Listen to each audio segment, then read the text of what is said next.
Bueno, el primero es un varón de 6 años de edad con una placa alopécica en el cuero cabelludo.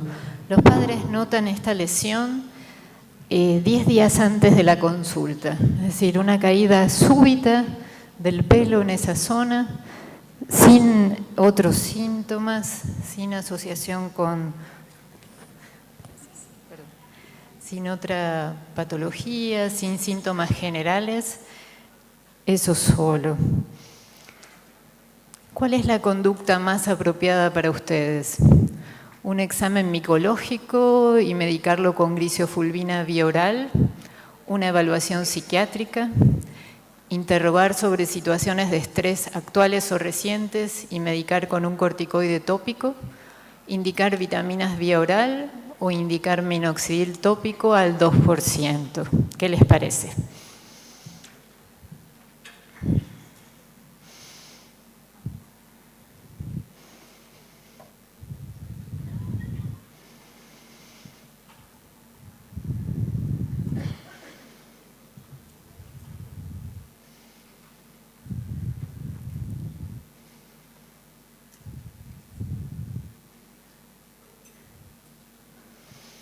Bueno, muy bien. Vamos a seguir.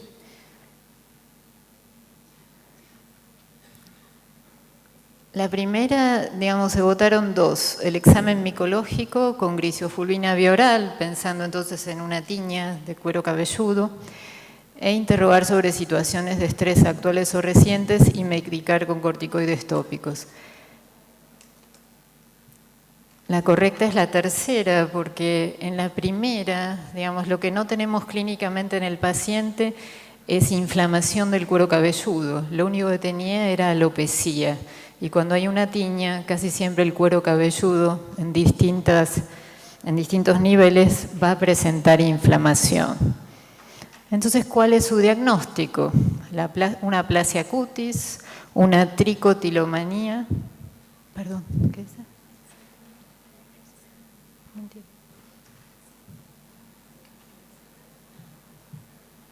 Mal, entonces. Una tiña de cuero cabelludo, una alopecia areata o un efluvium telógeno.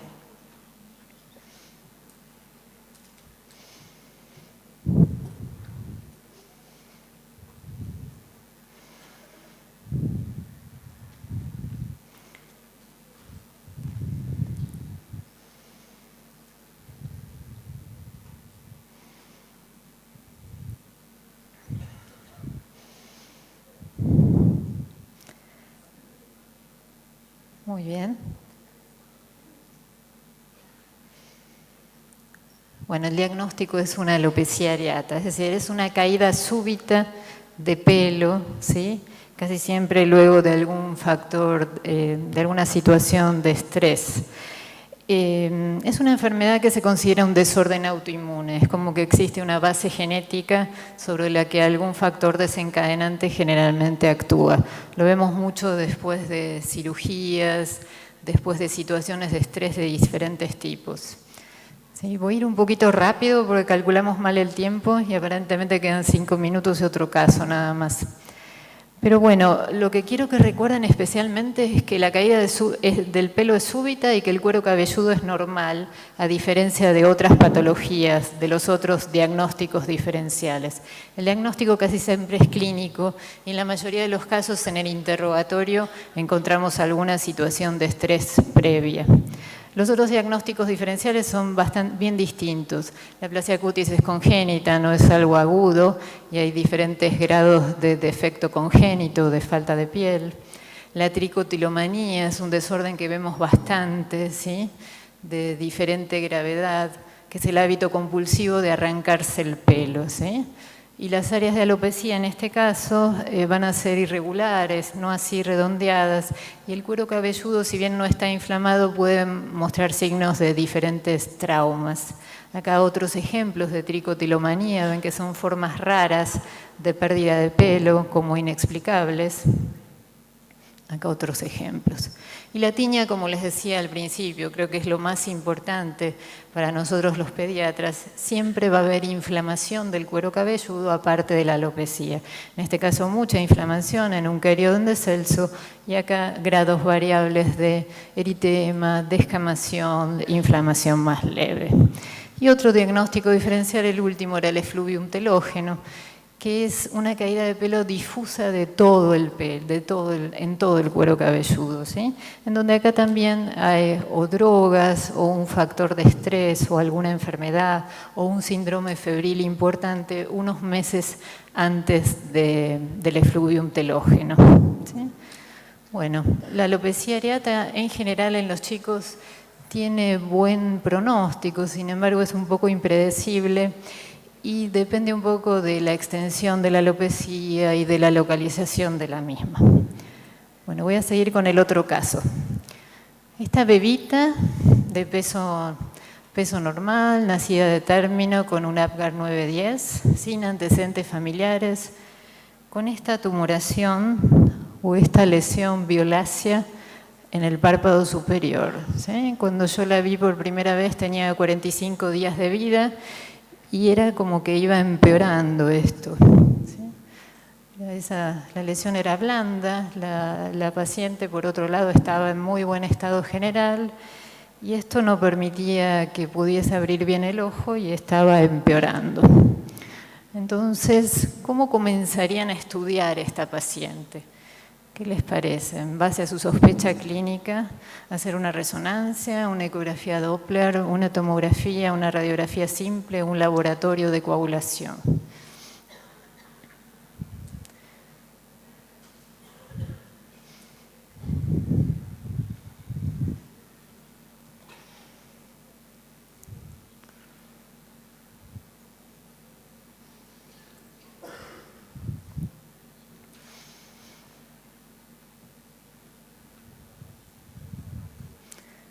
Muy bien. Perfecto. El primer estudio que no es invasivo, no irradia al paciente, no tiene anestesia, como para orientarnos en este tipo de lesiones es la ecografía Doppler. Muy bien, bárbaro. Entonces vamos a continuar. La ecografía dio una lesión tumoral sólida, heterogénea, de bordes bien definidos, que no invade estructuras y está intensamente vascularizada. Esa es la información que nos da, que es muy importante. Entonces, ¿qué les parece? ¿Cuál puede ser el diagnóstico? ¿Un hematoma? ¿Un tumor vascular como el hemangioendotelioma caposiforme? ¿Una malformación vascular venosa de bajo flujo? ¿Una linfática de bajo flujo también? ¿O un hemangioma infantil?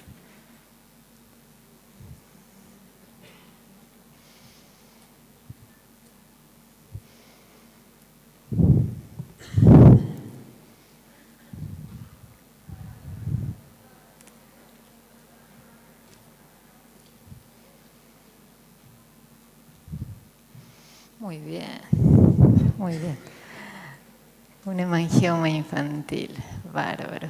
No es fácil el diagnóstico porque no es un hemangioma infantil de los que uno está acostumbrado a ver, ¿no? ¿Y cuál es la mejor conducta en este paciente que tiene un hemangioma periocular que no permite que abra bien el ojo y que es un hemangioma profundo, ¿no? No es un hemangioma superficial en frutilla como otros que estamos acostumbrados a ver más frecuentemente? Timolol tópico, esperar a que involucione espontáneamente como hacen todos los hemangiomas, cirugía, propanolol después de los 2 meses de vida o propanolol en cuanto sea posible.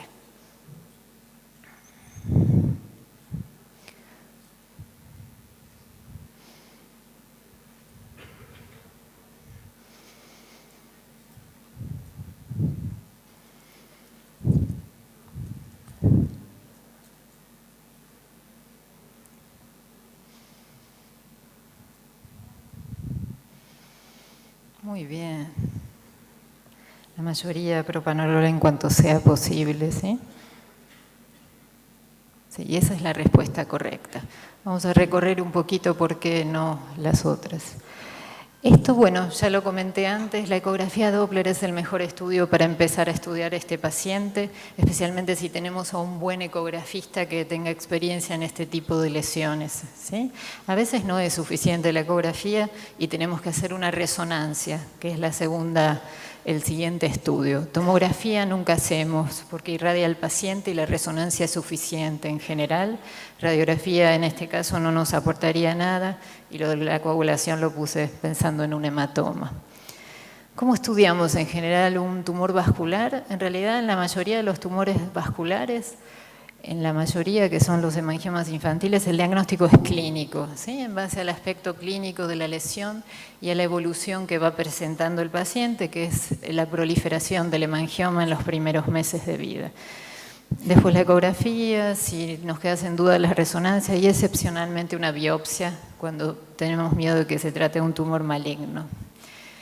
Diagnóstico es hemangioma. Lo que traje un poco son, este hemangioma que tenía la paciente es un hemangioma profundo que constituye solamente el 30% de los hemangiomas. La mayoría de los hemangiomas que estamos acostumbrados a ver son los superficiales, como estos ejemplos, ¿sí? Y estos son los profundos, que se ven así como tumoraciones cubiertas por piel normal, a veces azulada o un poco eritematosa, blandas, asintomáticas, que lo que nos ayuda es que van creciendo, ¿sí? En los primeros meses de vida. El hemangioma profundo en general se detecta más tardíamente, alrededor de los 2 meses, porque al crecer se hace más evidente, crece unos meses y luego se estanca y tiende a involucionar. Otros ejemplos de hemangiomas profundos, mixtos, que tienen las dos características, y otros mixtos. Otros hemangiomas infantiles perioculares, para que vean la diversidad clínica. Un ejemplo de una malformación vascular venosa, esto es difícil realmente de diferenciar de un hemangioma infantil profundo, acá el ecografista es el que hace el diagnóstico. Una malformación vascular linfática, ven que el aspecto es totalmente diferente y es una lesión que no prolifera, nace con el paciente y se mantiene y crece con el paciente. Un tumor que se considera potencialmente maligno, de comportamiento maligno, el hemangioendotelioma caposiforme, que es nuestro diagnóstico diferencial más importante con un hemangioma infantil, sumamente infrecuente, por suerte. El tumor es distinto, es duro, va creciendo y desde el punto de vista de las imágenes es totalmente distinto al hemangioma porque invade estructuras vecinas. Y con respecto a la conducta, los hemangiomas que tratamos con timolol son hemangiomas pequeños y superficiales. Este que es profundo, el timolol no serviría.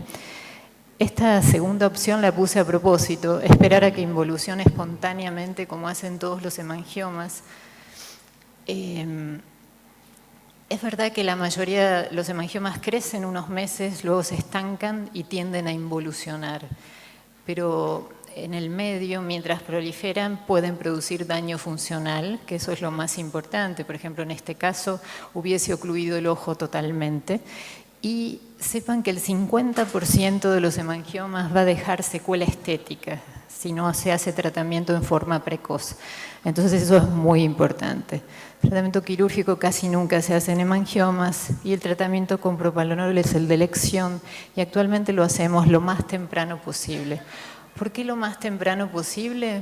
Porque el hemangioma cuando más crece es en las primeras semanas de vida, entre las 5 y entre la quinta y séptima semana. Y el crecimiento del hemangioma en el 80% es completo a los 5 meses de vida. Entonces, si nosotros esperamos unos meses a ver qué pasa, ya el daño que podía producir ese hemangioma ya lo hizo y es tarde. Entonces, el tratamiento tiene que ser precoz.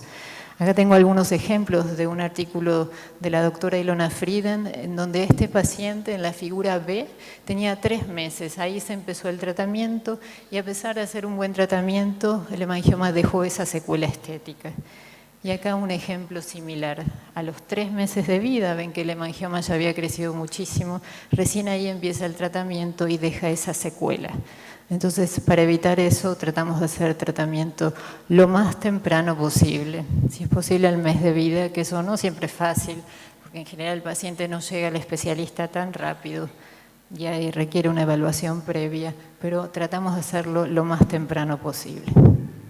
Esta es la evolución de la paciente. A los 20 días del tratamiento ven que la lesión había mejorado, a los 3 meses y a los 5 meses. Acá hasta los 9 meses de vida terminando el tratamiento.